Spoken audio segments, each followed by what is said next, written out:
Selamat datang di Ari The Our Channel. Jangan lupa untuk menekan tombol subscribe dan lonceng notifikasi. Assalamualaikum warahmatullahi wabarakatuh. Salam berdesa. Sahabat sekalian yang berbahagia, senang bisa bertemu lagi pada kesempatan kali ini. Mudah-mudahan kita semua dalam kondisi sehat walafiat dan dalam kondisi dimudahkan urusan ya oleh Allah Subhanahu wa taala. Bagi kaum muslimin yang sedang menjalankan ibadah puasa, saya ucapkan selamat menjalankan ibadah puasa. Mudah-mudahan diberikan kekuatan sampai kemudian akhir Ramadan selesai ya, melaksanakan ibadah puasa dengan baik. Sahabat sekalian, bagi teman-teman yang baru bergabung di channel ini ya, saya ucapkan selamat datang dan jangan lupa untuk menekan tombol subscribe agar terus mendapatkan notifikasi pemberitahuan terkait video-video kami yang terbaru. Pada kesempatan kali ini saya ingin membagikan satu tema, yaitu terkait dengan tugas camat. Banyak kemudian yang bertanya, apa sih yang menjadi tugas daripada seorang camat itu? Apa yang kemudian mereka lakukan terhadap pemerintahan di desa? Apa tugas-tugas mereka? Pada video kali ini saya ingin menyampaikan terkait dengan tugas camat sesuai kemudian yang diatur dalam regulasi. Selamat menyaksikan ya. Mari kita bahas sama-sama. Tugas camat. Camat atau sebutan lain melakukan tugas pembinaan dan pengawasan desa. Jadi tugas camat dua, yaitu pembinaan dan pengawasan desa. Hal ini kemudian disebutkan dalam pasal 154 ayat 1 Peraturan Pemerintah Nomor 43 Tahun 2014 tentang pelaksanaan Undang-Undang Desa. Jadi jelas tugas camat yaitu dua, yaitu tugas pembinaan dan pengawasan desa. Bagaimana kemudian pembinaan dan pengawasan desa? Ini diurai pada pasal berikut, pada pasal 154 ayat berikutnya, yaitu ayat kedua. Ya, kita lihat ya. Pembinaan dan pengawasan sebagaimana dimaksud pada ayat 1 dilakukan melalui A. Fasilitasi penyusunan peraturan desa dan peraturan kepala desa.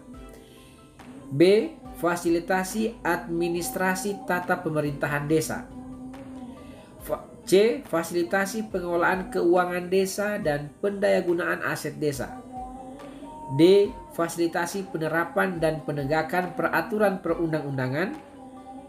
E. Fasilitasi pelaksanaan tugas kepala desa dan perangkat desa. Jadi ini jelas ya sampai poin E, tidak perlu diurai ya.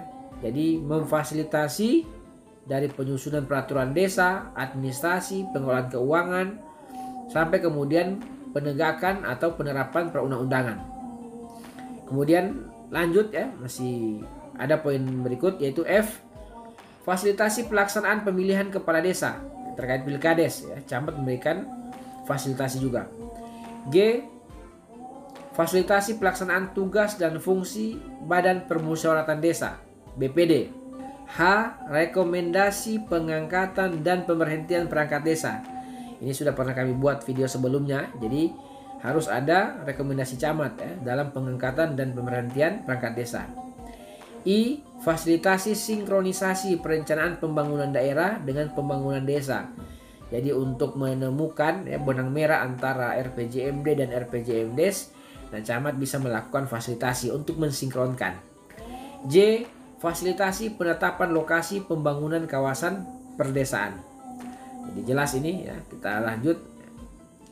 K. Fasilitasi penyelenggaraan ketentraman dan ketertiban umum ya. L. Fasilitasi pelaksanaan tugas, fungsi dan kewajiban lembaga kemasyarakatan. M. Fasilitasi penyusunan perencanaan pembangunan partisipatif. N. Fasilitasi kerjasama antar desa dan kerjasama desa dengan pihak ketiga. Jadi untuk menyangkut masalah kerjasama antar desa maupun dengan pihak ketiga, camat juga harus memberikan fasilitasi atau memfasilitasi. Kemudian O. Fasilitasi penataan, pemanfaatan dan pendayagunaan ruang desa serta penetapan dan penegasan batas desa. P. Fasilitasi penyusunan program dan pelaksanaan pemberdayaan masyarakat desa. Nah, jelas sekali ini. Q. Koordinasi pendampingan desa di wilayahnya. dan R. Koordinasi pelaksanaan pembangunan kawasan perdesaan di wilayahnya. Jadi sampai dengan poin R ini merupakan penjabaran daripada tugas camat ya, yaitu pembinaan dan pengawasan desa dijabarkan sampai dengan poin R. Hal ini kemudian terdapat pada pasal 154 ayat 2 PP nomor 43 tahun 2014 tentang pelaksanaan Undang-Undang Desa. Jadi ini mungkin sekilas terkait tentang tugas camat. Bisa dikata kemudian hampir semua urusan, hampir semua kemudian kegiatan yang ada di desa harus dikoordinasikan, harus disampaikan ke camat untuk mendapatkan fasilitasi. Jadi hampir semua kegiatan yang ada di desa, dari administrasinya, dari perencanaannya, dari keuangannya sampai kemudian pembangunan kawasan, ini harus kemudian mendapatkan koordinasi ataupun fasilitasi dari kecamatan atau camat.